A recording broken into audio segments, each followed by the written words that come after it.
The next series of videos will show you how to enter an 85A as well as how to enter 85s with or without income or with a waived copay.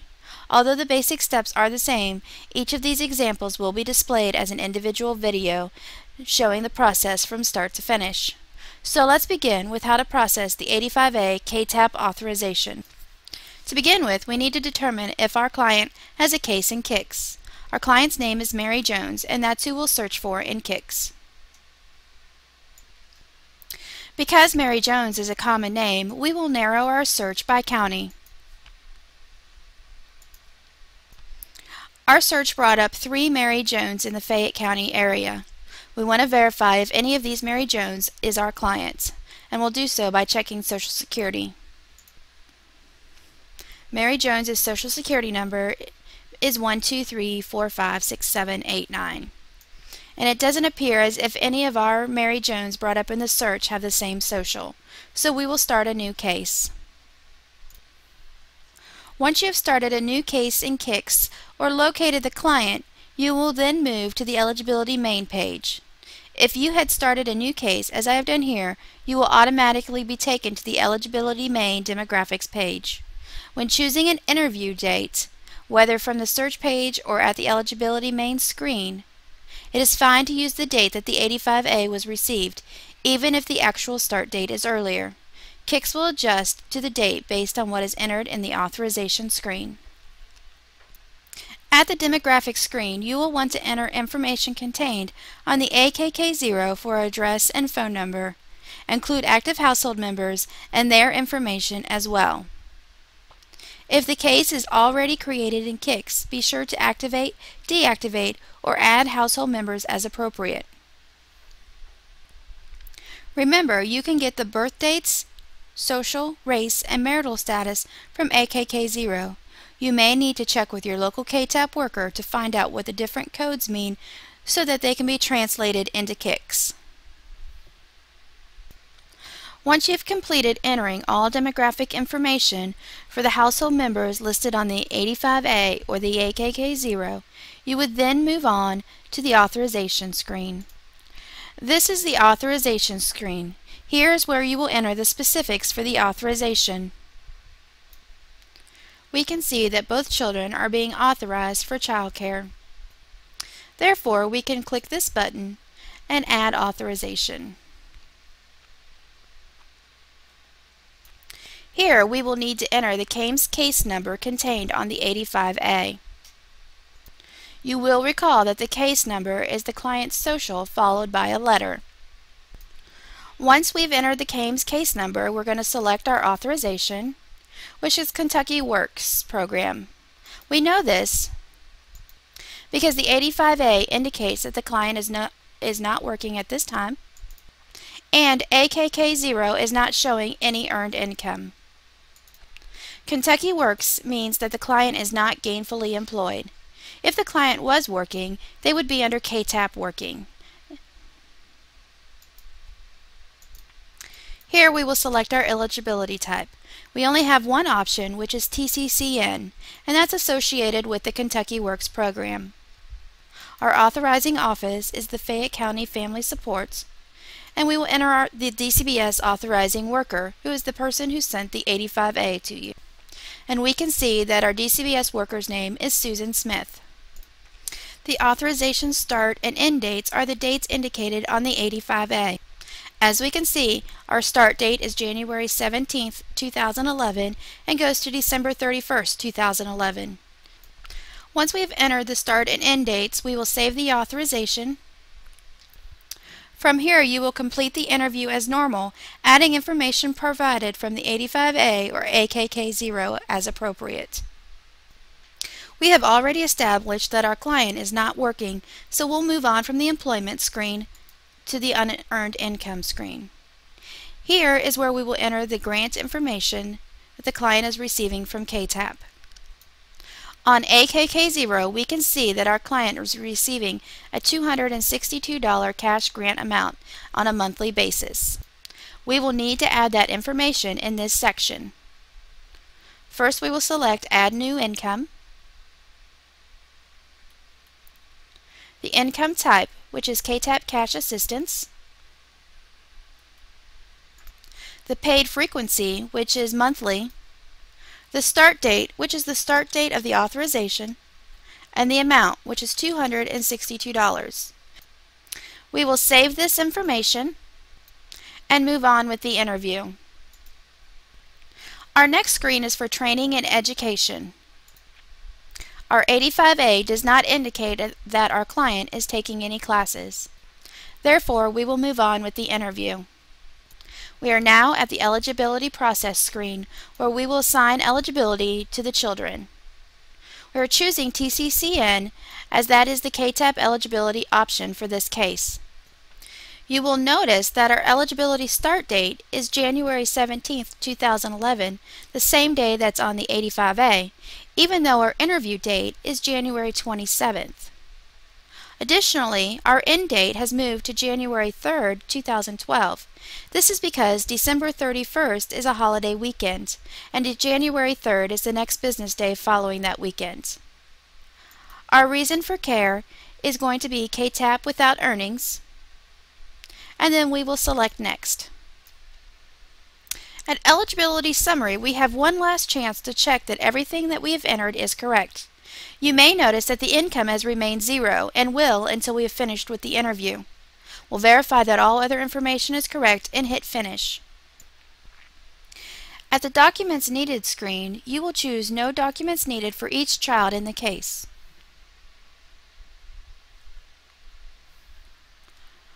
Although the case will still need to have the DCC 91 returned, the case is completed and approved at this point.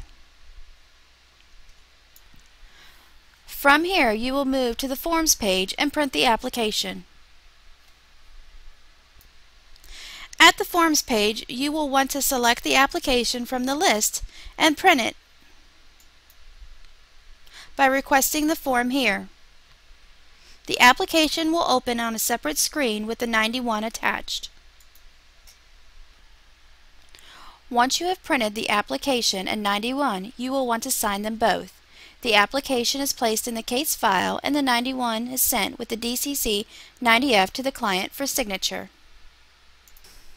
Next, we will need to enroll the children with the provider using the enrollment summary screens. If a provider was given with the authorization, you will need to enroll the children according to the information provided on the 85A. As you can see, our children are to be enrolled with TinyTown. Since both children will be enrolled at the same provider, we will select all and add enrollment. Here we will search for the provider using their business name. As you can see, our search has brought up 2 TinyTowns. We are looking for the one in Lexington, and so we'll select it by clicking on the CLR number. After you have selected your provider, you will be taken to the Enrollment Details screen. Here you will enter the details for each child's enrollment. To begin with, we will look at Lily. She is school-aged. Her care started on the 17th, as indicated on the 85A. There is no indication that she will be using non-traditional hours, so our selection will be No. We will click Save, and we're brought to an opportunity to add the schedule. Looking at the schedule, we can see that Lily needs 5 part days. However, she is in school, and so when school is out of session, she will need full days. When we add the schedule, we can do this in one of 2 ways. We can use a flex schedule, where we give Lily 5 part days and make a note indicating that she's in school and that full days are authorized when school is not in session.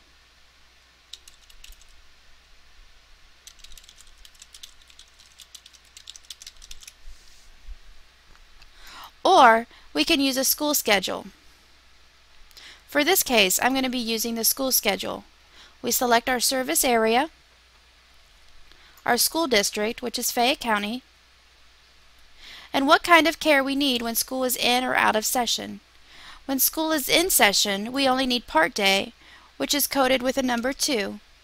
When school is out of session, we need full days, which is coded with a number 1. We will save our details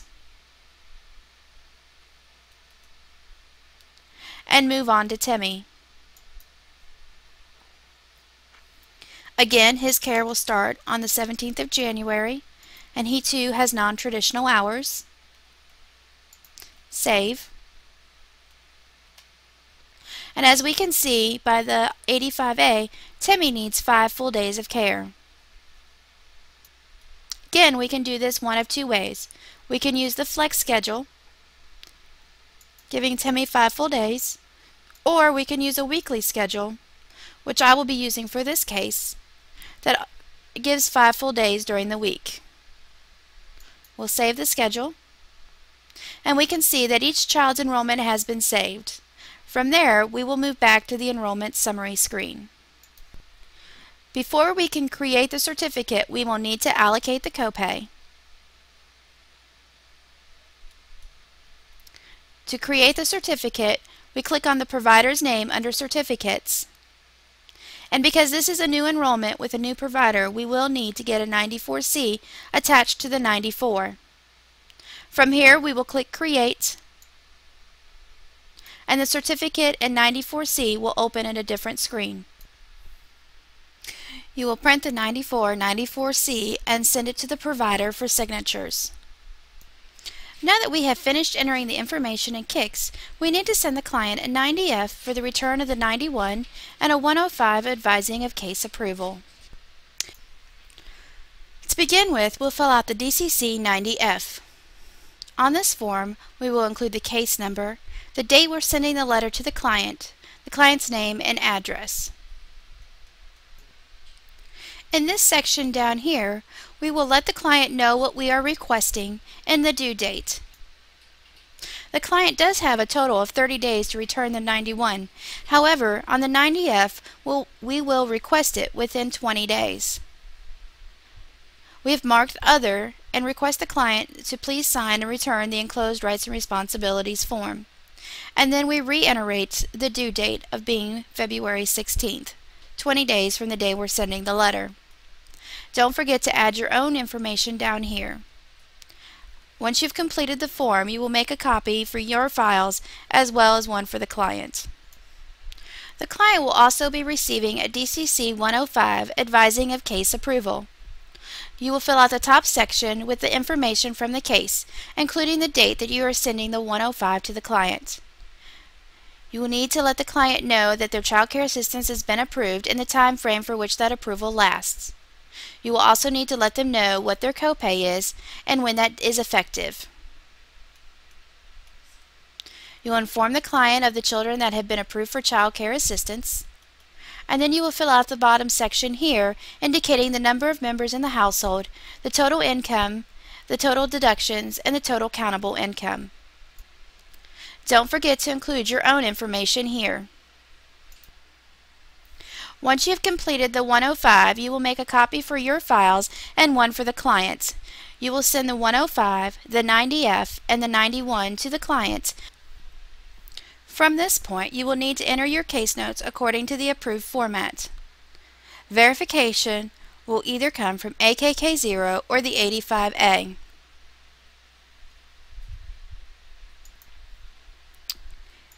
If you're in the habit of using the Manage Case Change Date option to track the case in your workbasket, you would also enter the case change date for follow-up. You're going to enter the day that the information is due back to the office, and your reason would be for deferred documents.